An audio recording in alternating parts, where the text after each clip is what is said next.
Hello students. In our previous videos we have explained the features and equilibrium conditions of a firm under perfect competition. In this video we are going to explain the welfare aspects of perfect competition and efficiency of a firm under perfectly competitive market. We know that equilibrium price in a perfectly competitive market is determined through the interaction of market demand and market supply curves. Here, the amount of commodity or quantity of commodity that consumers are willing to buy and the amount of commodity that producers are willing to produce will be equal.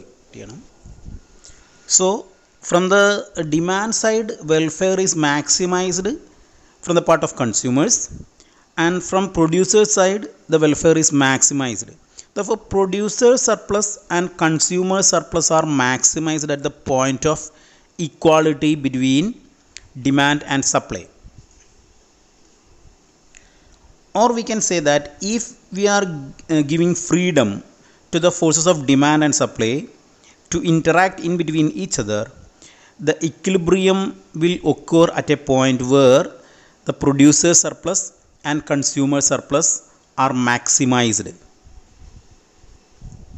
Thus we can say that welfare of the society also will be maximized through the interaction of demand and supply. There are some other benefits to the perfect competitive markets. These benefits arises because of the basic features of perfectly competitive market.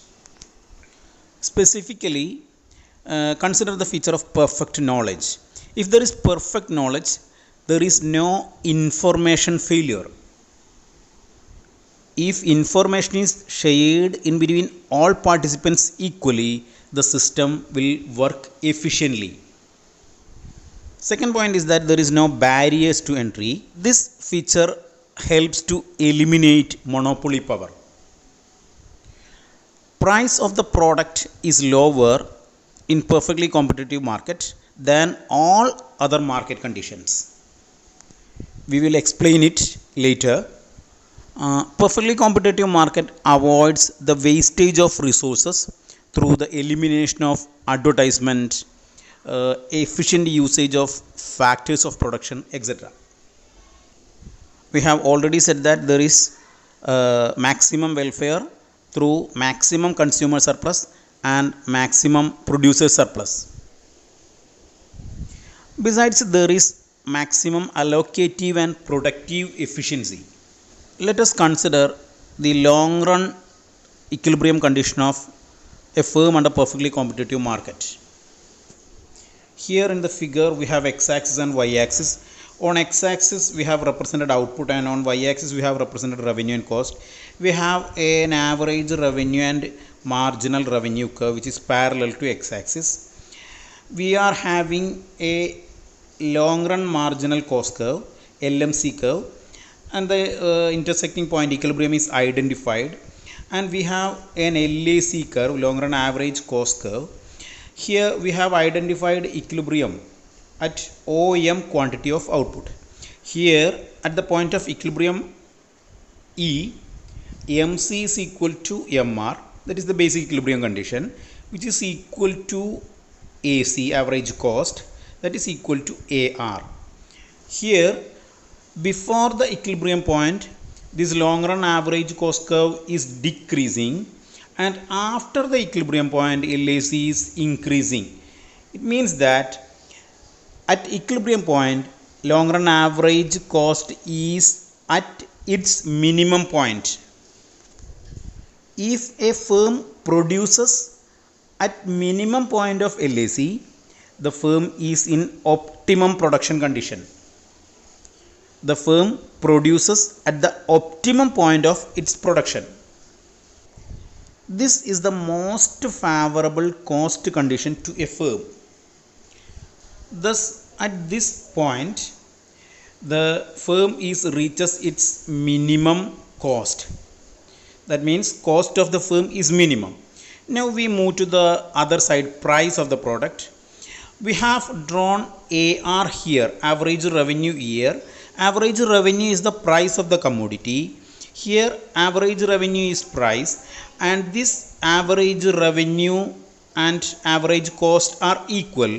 Therefore minimum cost is equal to price of the product.